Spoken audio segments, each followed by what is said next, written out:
Hi everyone, thanks for tuning in today. You know, when I was a little girl, really little, we used to go down and visit my grandmother in East Texas, and she would make these amazing, fluffy, light as a cloud biscuits. My whole life I have wanted to be able to make biscuits the way she did, and frankly, baking is just not my skill. However, I'm going to share with you a recipe for the most delicious, fluffy, rich, flavorful, healthy, and easily digestible biscuits you will ever make. These are like the ultimate biscuits. Now, the one thing that you're going to do that's a little bit different is you start off by soaking your flour. The reason we do this is it makes the minerals in the flour more digestible by breaking down something called phytic acid. It also breaks down starches and turns them into short-chain vegetable starches and sugars, which are, again, easier to digest. And finally, it breaks down some of the proteins, including gluten, into peptides and amino acids, which, again, are also much easier to digest. So your final product metabolizes more like a vegetable than like a starch. And that is what makes it healthier than your traditional flours that we're used to using.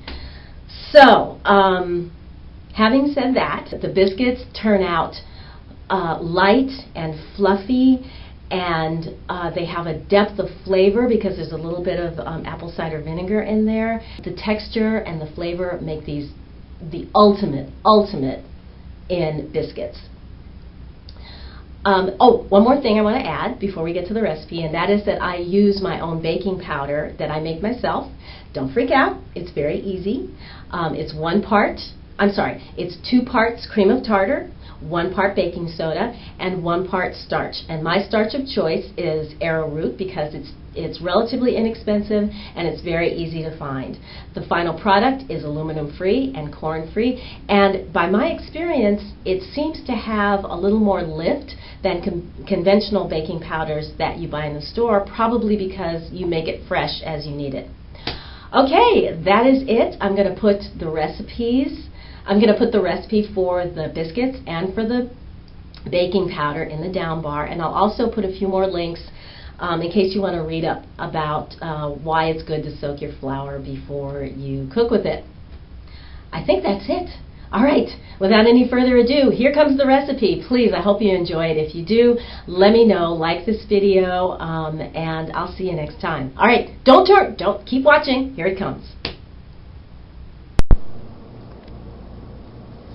So the first thing you're going to want to do is put a cup of whole wheat flour into a bowl along with 2½ tablespoons of organic butter. You're also going to need a ½ cup of whole milk and 1 tablespoon of apple cider vinegar.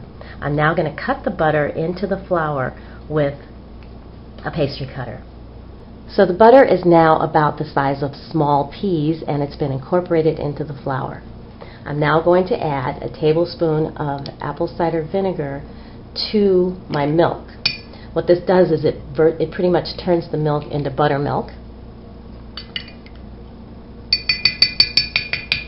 And I'm going to pour the milk into the flour and work it in.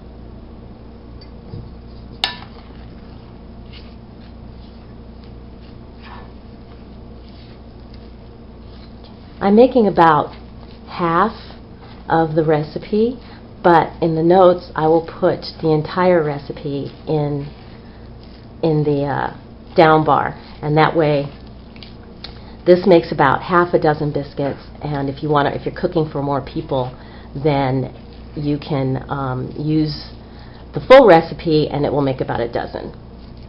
Alright, that's pretty well mixed in. Okay, the flour, milk, and butter have all been mixed together. They're well mixed. I'm now going to cover this with a tea towel, or you can use plastic wrap if you don't want to use a towel, like so, and set this aside on the counter to soak for 8 hours, or overnight if you're doing this in the evening. Alright, I'm going to leave this and I'll see you in a few. Okay, so I made a big mistake this morning when I said that we were going to soak this mixture for 8 hours. Actually, it needs to soak for 12 hours, anywhere from 12 to 24 hours. So it's actually been soaking now for 12 hours. And it's really, usually what I do is I put it in at night, and then in the morning I make my biscuits because it's soaked overnight. But either way, as long as it gets a good 12 hours in, you're good to go. So from here, I'm going to add in what you see in this little bowl, and this is 1.5 teaspoons of baking powder, which I make myself. And it's really easy. I make it from 2 parts cream of tartar, 1 part baking soda, and 1 part starch. This also has 1/8 of a teaspoon of baking soda in it and 1/4 of a teaspoon of salt. I'm just going to sprinkle this over the top, and then I'll fold it in with my hands. So here we go. We're sprinkling it over the top. I know this seems really strange, but the reason we put this in after the soak is because it would otherwise interfere with what's going to happen with the soaking. And you can see this,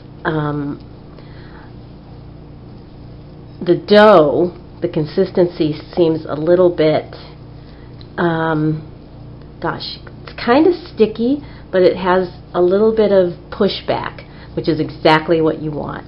So I'm just going to fold this in a few more times to make sure that it's really well mixed. And then I'm going to turn it out onto my board that I'm going to sprinkle with a little bit of arrowroot. So let's do that now. So I've dusted my board and my rolling pin with a little arrowroot powder. I'm just going to roll this out, and it looks like it needs a little more arrowroot to keep it from sticking.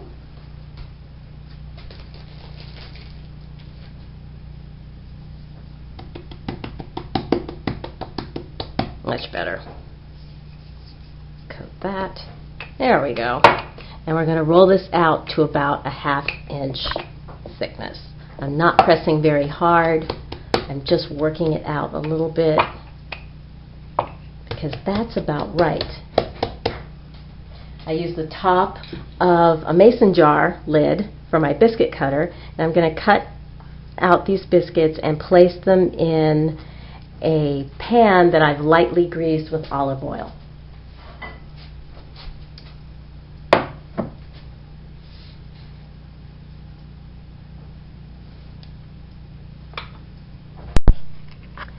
Okay, I've cut out my biscuits, and they are now ready to go into a preheated 375-degree oven for about 12 to 18 minutes.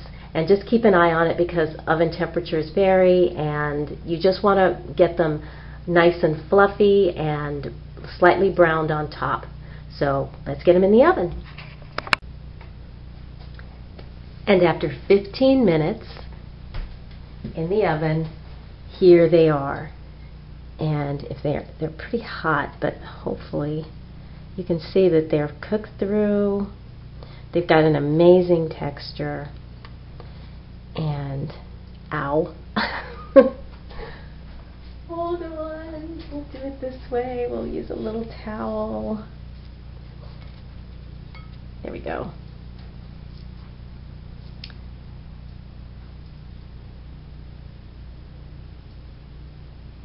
There it is up close.